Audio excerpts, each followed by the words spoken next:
Hey, Big Brother fans. So it seems like Tucker Des Lauriers might have overplayed his hand with this new power.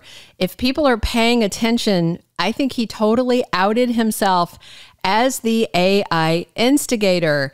You know, Quinn, Kimo, and a bunch of others are scrambling to identify the deep faker. There's a bunch of theories floating around the house. But, you know, I'm going to take you guys through the messages that we've seen so far and lay out for you what Tucker did that actually took suspicion off of Angela, despite Quinn and Joseph pushing that narrative. And Cam has been grilled already this morning, Wednesday morning, but Tucker has shown his cards. If people will wake up and pay attention, I'll explain. So if you hadn't heard, tonight is a 2-hour episode. We're going to see lots of this AI instigator stuff. Probably all the messages I'm going to talk to you about should show up on the show tonight because Allison Grodner's got to fill an extra hour of showtime. And also tonight, post-show, the voting opens to decide how much, if any, you think Tucker deserves for his pot-stirring efforts as the instigator. I saw a poll, I think today or yesterday, and it was kind of funny. About 75% of respondents said they think Tucker deserves the full $20,000. But what's funny is the second most chosen amount was $0. But that was a much, much smaller percentage. So people either are loving or hating how he's using the power. I'm seeing that polarizing effect on Twitter, here in the comments, things like that. And of course, we will find out more from Julie Chen Moonves tonight on how to vote to give Tucker a lot of money, a little money, no money. And I'm sure it's going to be the same platform that we voted to select the AI instigator. All right, so now into the mess of messages that Tucker has cooked up. The very first one you already saw on Sunday's episode, and this one played in the Big Brother house on Friday night, okay? So this was the one of Quinn saying, "The other night I saw Tucker and Rubina holding hands. Can you say showmance, Pentagon for life?" And I think he said maybe one other thing, and that upset Rubina, you know, which definitely threw suspicions off of Tucker, and Rubina went off crying. And Tucker later said he felt bad, but that he did it so that they wouldn't have to hide holding hands under blankets anymore. So they started showing these messages on the feeds, but between when Quinn's played on Friday night and when they started showing them on the feeds on like Tuesday, there were either 1 or 2 messages that there's not a lot of info about. Now, these 1 or 2 should have featured either Kimo or Tucker's avatar. If there were 2 messages, perhaps both of them. Kimo did mention on the feeds that these 2 came almost back to back, so that's why I think there's 2. One of them said, "You can't trust Chelsea or Quinn," and then something about T-Core put me up. And that, of course, sets up Mackenzie, Cam, and Tucker, but that would have been post-veto meeting, so it also could have applied to Angela, just based on the timeline. And then the other message, which I was seeing, was Monday night, maybe at around 10:40 p.m. So these both seem to play later in the day Monday after all the veto drama. I can't find this message. I've looked everywhere, hoping we'll see it in full tonight. There has been some just passing talk that there was some stuff about Leah in this second one and talk about farts. So apparently that is a reference to Tucker himself. His farts are so toxic that they clear rooms. We've seen that on the live feed. That's fun. And so after the one we saw on Sunday, and then this 1 or possibly 2 about Chelsea, Quinn, T-Core, Leah farting, you know, then Big Brother decided to start showing them on the feeds. And I wonder if that's because production realized people were not getting engaged in it. I don't know. At least 2 of these we haven't seen. But the first 2 or 3 of these mentioned Tucker, his showmance, and his flatulence, blatant flatulence apparently, but nobody, not even Angela, had initially even suggested that he was the deep fake behind these avatar messages. There is some suspicion about him growing though.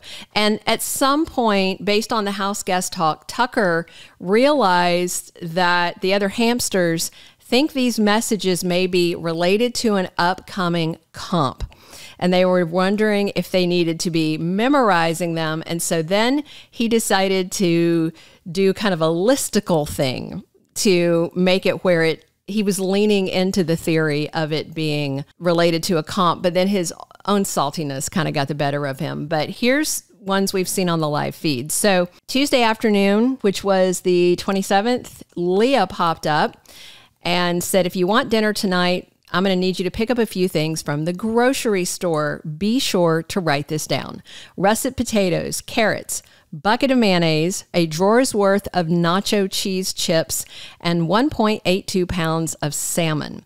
Dinner will be ready in 19 hours. Don't forget the canned dog food. So just the dog food is one thing, because Tucker talks constantly about his dog, but then apparently Leah had been saying something about how there's a lot of good protein in it. And Mackenzie said after this that it might be Tucker because he's always hassling her about how much mayonnaise she uses. But Tucker might have meant it to throw suspicions towards Mackenzie about the mayonnaise. But since she knows she didn't do it, The next message was a Mackenzie avatar, and it came a couple of hours after the Leah message. And it says, hey, it's your favorite Texas girl. Wonder if that was a dig at Brooklyn. And then she said, little bit of info for you might want to remember. A purple horse jumped over an orange cat while stars shine bright. Is that Orion's belt? I think that was the sum of that. And so he was just throwing in randomness. And again, that was like, is this a comp? Is this the comp? And people were like going back over the message and trying to talk through, trying to memorize it because they only play it once. And then the next one was T-Core. And this was like 4 hours later, around 7-ish Tuesday evening. And she said, here's tips on how to be a fashionista like me.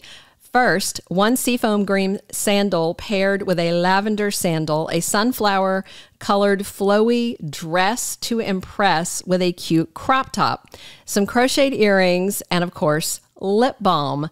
And don't forget my favorite accessory, a mustard yellow bucket hat by none other than myself, T-Core. Then maybe 30 minutes later, a Chelsea avatar comes up and says, Angela is my number one target. She'll definitely be going home this week. She doesn't stand a chance in the arena against Mackenzie and Tucker. So here's an important note. On Monday, there was the whole veto meeting and Angela was renommed. And before and after that, there was a lot of Angela versus Tucker stuff. And, Angela had tried to get people into this conspiracy to vote him out. We mentioned that in a video. You can check it on the main page. But Tucker was very salty at Angela. And so to me, this message in particular is a huge red flag to the other house guest that it is Tucker, because he was so mad at her. And I don't know how far ahead he has to record these, but he probably was pretty mad when he did it. All right, then the next message came like 3.5 hours after that, last night around 11 p.m. on the 27th. And it was Cam. And his avatar said, you guys are welcome for stopping Tucker's winning streak. He's really just a pipsqueak. And then Tucker kind of interrupts and yells, you effing nerd. And then the message continued, by the way, my favorite type of ice cream is orange sherbet covered with red fish gummies dipped in peanut butter. And Cam is allergic to peanut butter, he told everybody. And this was kind of a lame attempt to throw suspicion off or draw more conclusion that it's comp-based. The thing was, after the Chelsea message where he was talking about Angela, there was a fair amount of suspicion that it was Tucker. That was a big misstep. There's kind of been these elements, and you can listen to it tonight on the show, just that several times a bunch of stuff seems to point at Tucker, maybe more so than anybody else in the house. Rubina, Kimo, and some others are still today studying these messages in case it is a comp, but I think it was last night, Rubina was alone in the kitchen with T-Core and was kind of whispering that she suspected it might be Tucker. But then they devolved into more showmance talk with Rubina showing her insecurities. And in another conversation, Rubina said it's got to be a guy because some of the descriptive words they use on T-Core's fashion message were just more guy words than girl words. And some of the house guests think it might be messages or tweets from fans because they say they're mean and that other house guests wouldn't be that mean to people, which that's not true. Have they watched Big Brother? And then Leah and Angela were discussing that, but then just to be safe, they're also studying the messages in case it's a comp. So in terms of whose avatars that we haven't seen on the live feed, so if you include Quinn and then the ones I just told you about, so we had Quinn, Leah, Mackenzie, T-Core, Chelsea, Cam. And I believe Tucker or Kimo or possibly both were shown because there's either one or two messages that came up pre-live feed coverage.